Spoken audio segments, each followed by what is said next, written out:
Hey everyone, welcome back to Garnock Reviews, where today we're checking out a 2001 Ocean Yachts 52 Super Sport.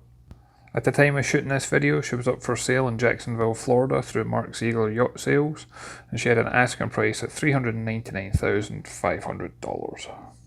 This is not only an extremely capable boat for heading offshore, she's also a quick boat as well.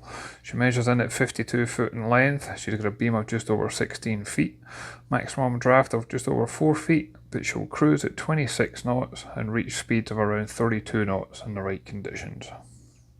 I personally like the fact that as much as this one's designed for offshore fishing, she's also got a yacht finish, and you'll certainly see that once we step on board, giving you the best of both worlds, but it also makes it more suitable for those that looks to bring their family with them. Stepping on board and making my way to the bow, I like the fact that there's a handhold that basically follows the shape of the window. Gives you something solid to hold on to. And then of course on both sides you'll see that Ocean Yachts emblem, which in my opinion is something to be proud of. I've featured several Ocean Yachts on my channel now, and every one of them just constantly blows my mind at how impressive they are for their size. As we get closer to the bow, you'll notice we've then got the handholds on the outside. We also have large fender baskets. And for those looking doing a little bit of cruising, we've got a 1,000-pound bow davit. You can easily fit a small rib or a Boston whaler up here. And then we do have an electric windlass. This can be operated from here, or it can be operated from the helm.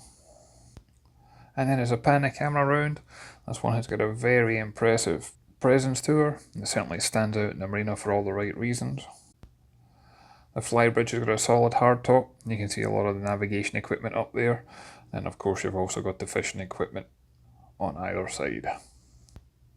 And then as I make my way down to the aft cockpit on the starboard side, again you'll see those handholds over the windows. I like the dark tint that's on the windows. It helps protect all the furnishings inside, as well as give you some privacy.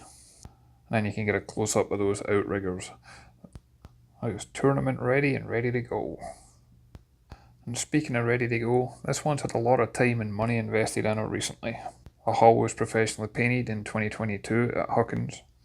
And just last month, the engines were serviced, the transmissions were serviced, the generator was serviced, and she was lifted out of the water. She had the bottom painted, new cutlass bearings, and the props have been tuned. Most of the focus and attention on this boat is going to be in the aft cockpit, and this one doesn't disappoint at all.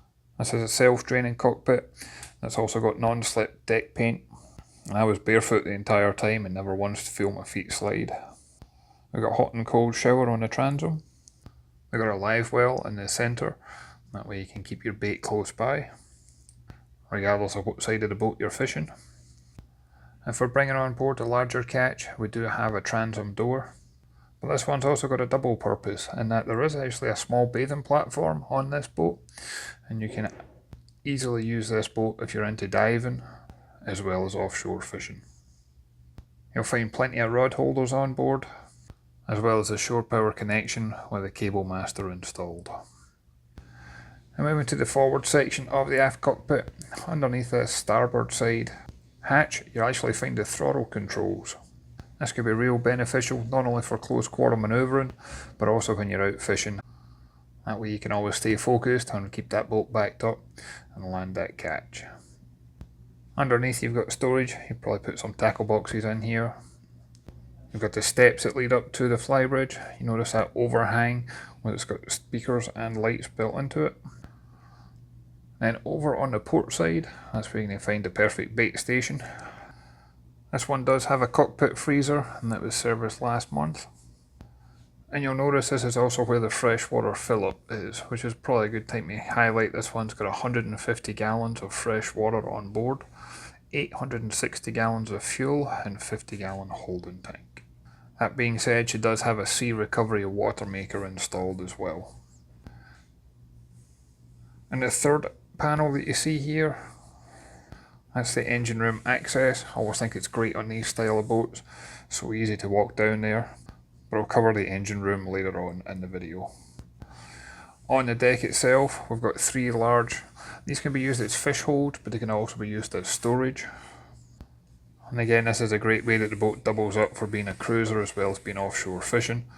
Well, it's also ideal if you want to go and chase different tournaments, head down to the Keys, or if you want to head further north and go check out the Big Rock Blue Marlin tournament in North Carolina, or the Jimmy Johnson's Quest for the Ring Championship in New Jersey.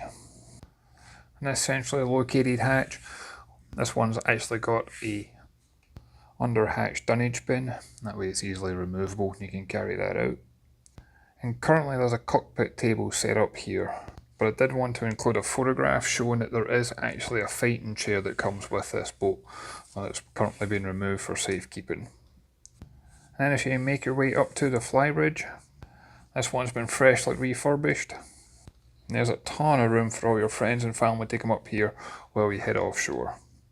The solid hardtop gives you plenty of shade and protection.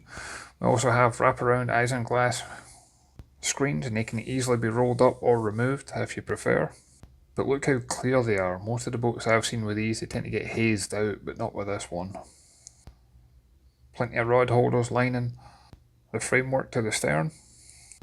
You've got a great viewpoint over the aft cockpit. And then up overhead we also have the controls to those outriggers themselves. And for extra ventilation at the helm, I like the fact that although it's got a solid hardtop, it does actually have an access hatch up here too. The stud chairs that are on the helm, these have been repowder coated last month, and they also have new cushions installed. Up overhead we've got the stereo.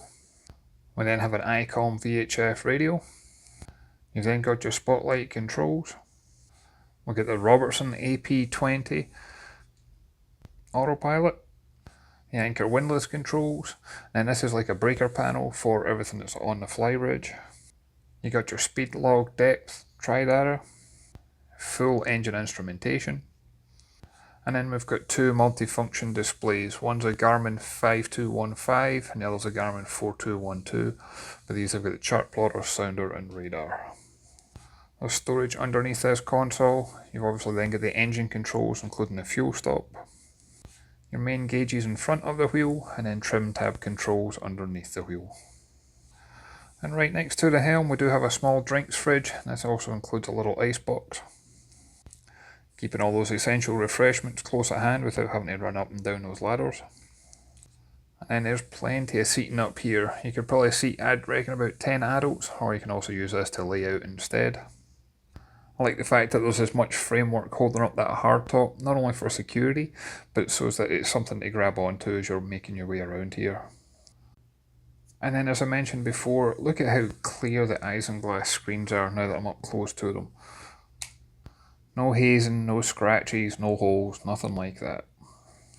These can be easily rolled up, or they can be removed altogether, depending on which you prefer. And then up on the Flybridge we do have a number of storage options underneath the seats. And this has mainly been used for all the life jackets and emergency equipment. And we've got a storage box on the forward section as well, with more life jackets, and also that's where the canopy covers for the seats and helm has been located.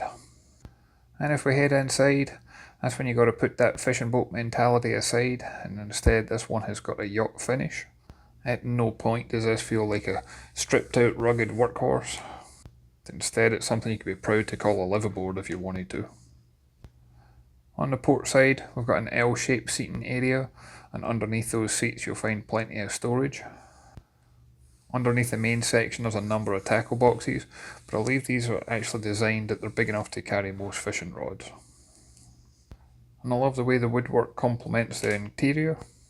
Most of the wood is teak throughout. And this entire cabin is fully air conditioned. There's actually 3 air conditioning units installed. So if you're going to spend a good couple of hours heading 50-60 miles offshore, you'd have no problem in doing it on this one at all.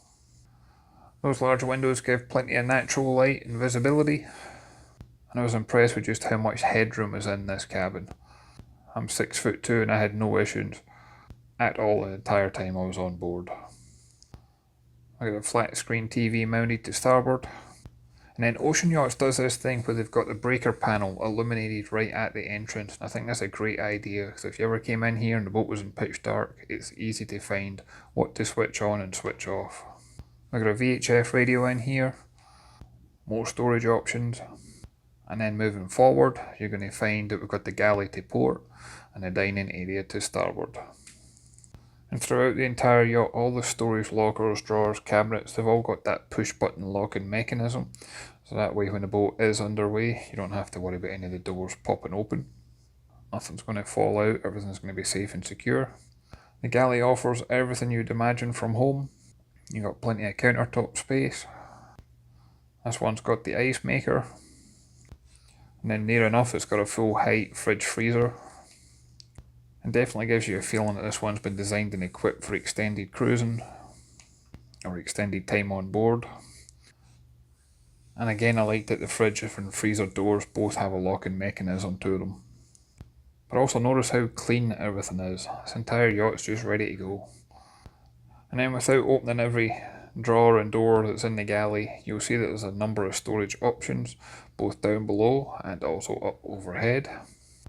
And most of the storage compartments are actually pretty deep, so when it comes to storing things like your cups, plates, pots and pans, you shouldn't have any issues at all. And I also like the fact that they try to incorporate as much storage as they can, even in sections that's not as deep, like below the windows. Most yacht manufacturers would overlook that, but in this case they've tried to find ways of incorporating and utilising as much space as they can. Having as much countertop space is also beneficial for all the household appliances that we've become used to, whether it's your George Foreman, your air fryers, things along those lines. But if I clear this off and lift off this access panel, you'll see we've got a 2-burner electric stovetop. This one's got a deep sink, and the faucet that's on here has got like a shower head that's also retractable. We've got a convection microwave oven, and everything appears to be in perfect working order. And I like that the dining area is not only close to the galley, but the dining area is also going to have perfect visibility for those wraparound windows without feeling so isolated and enclosed. And as you make your way just a few short steps down, again this is another example of just a storage option that they've managed to utilise. And then this yacht has got a 3-cabin version. And to begin with, you've got the owner's stateroom. This is kind of like an aft cabin version. And in this stateroom you're going to find perfect headroom, but you've also got a queen size island berth, easily accessible from either side. Number of storage options overhead and on either side of the bed. We do have a flush mounted flat screen TV. We've also got a little vanity station, but this could easily double up as a desk. You could throw in a laptop in there with no problems at all. This one does have cedar lined full standing hanging locker, which is currently being used for storage just now. And on the opposite side of the door you're going to find a second hanging locker space as well. And as you'd imagine from the owner's stateroom, this one is fully en suite, and I like the fact that the toilet and the shower have got separate sections. There seems to be plenty of room, you could easily use either, both tied up in the marina or whenever you're out at sea. And behind the door you're going to find that wash hand basin and plenty of storage space for your toiletries and personal belongings. And throughout all the accommodation, I like the use of the bright colours, whether that's bright woodwork or bright fabric, but it just helps avoid that dark claustrophobic feeling that you can sometimes get on yachts. Then as we head out of this cabin, you're going to find the guest cabin to port. And in this cabin you've got like a bunk bed effect. But we do still have a number of storage options. We've got the little cabinet section here, but we also have drawers under the bed itself.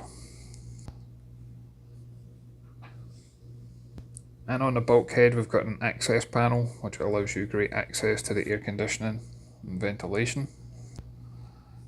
And behind the door to this cabin there's also going to be hanging locker space and another cedar lined cabinet.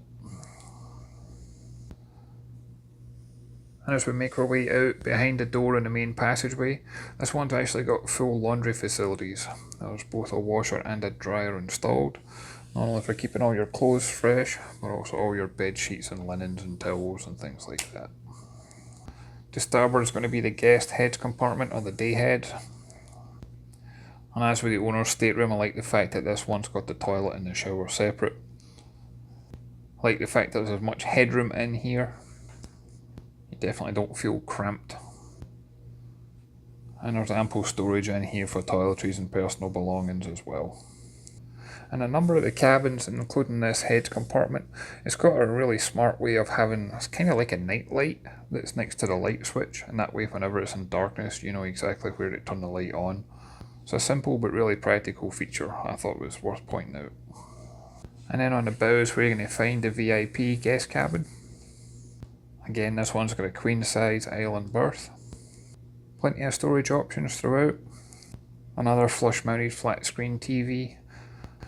And this cabin in particular seems really bright because it's got the forward overhead hatch. Next to that TV area we also have another hanging locker space. And then on the bow itself, behind all those mirrors, that's where you're going to find the ensuite heads compartment. And in here, as you'd expect, the toilet and the shower are separate again, but this is also going to have access in the shower to the anchor locker because you're right on the bow. There's also a hatch in here as well, which is why it says bright. And then you'll see we've got more space and storage for toiletries and personal belongings. So all in all, this one offers 6 berths and 3 cabins with 3 separate air conditioning units. And I'd have no problem at all spending extended periods of time on board, whether you want to use this for cruising, for liveaboard use, or just for heading offshore without feeling the need to rush back to port. And then finally we've got the engine compartment. Underneath the steps you're going to find a generator. This is a Northern Lights 12 kilowatt generator that was installed in 2016. It's got just over 1500 hours on the clock. You then have the sea recovery water maker before leading to those Caterpillar engines. These are 3406E, they're 800 horsepower turbocharged diesels, they're around 2300 hours on the clock. I love how accessible all your filters are and all your daily checks, and there is full maintenance records available. And recent works will show that this has had new exhaust risers, all the coolers have been serviced, the turbos have been blueprinted, the motor mounts were replaced. And look at how clean and dry both the engines and the bilges are. There's no signs of any oil, transmission fluid, diesel or water. And as part of the regular maintenance and upgrades, all the batteries on board, these are Duracell Ultra HD Pro batteries.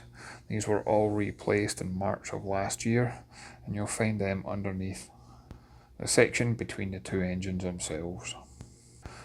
I'd like to thank Mark Ziegler for the opportunity to come on board, check this one out. As always, I'd love to hear your thoughts and comments. If you can go ahead and leave a comment down below. If you haven't done so already, if you can hit that like and subscribe button, it really does make a difference. And I look forward to catching you on the next one. Thanks everyone.